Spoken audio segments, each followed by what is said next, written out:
And now it is my great pleasure to introduce tonight's speaker, Dale Jamieson, who has written a very powerful book, Reason in a Dark Time.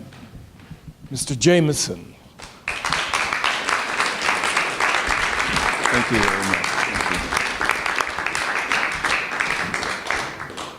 Well, first I just want to say what an honor it is to be here. This is such a powerful play.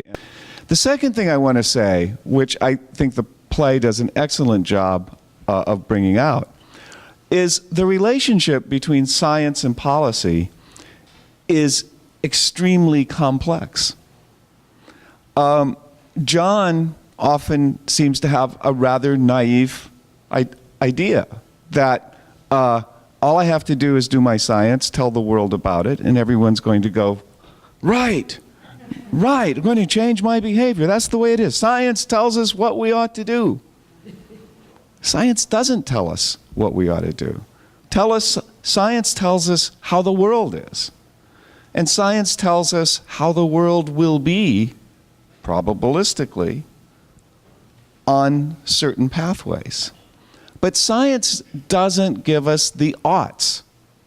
It doesn't tell us what we ought to do. It doesn't tell us how we ought to live. And it doesn't tell us what kind of world we ought to be leaving our children and our grandchildren. There's always that gap between what the science can do and what we have to do.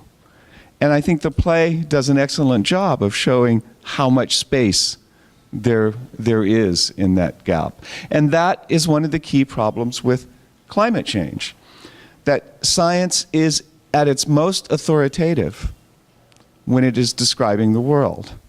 When the scientist moves away from the laboratory and starts telling us how to live, they're now in the world of politicians, of priests, of bartenders, and your mother. They're just another person telling us what we ought to do. The third point I want to bring out, which I think is also really excellent in this play and quite unusual, I think, when artists try to confront issues like climate change.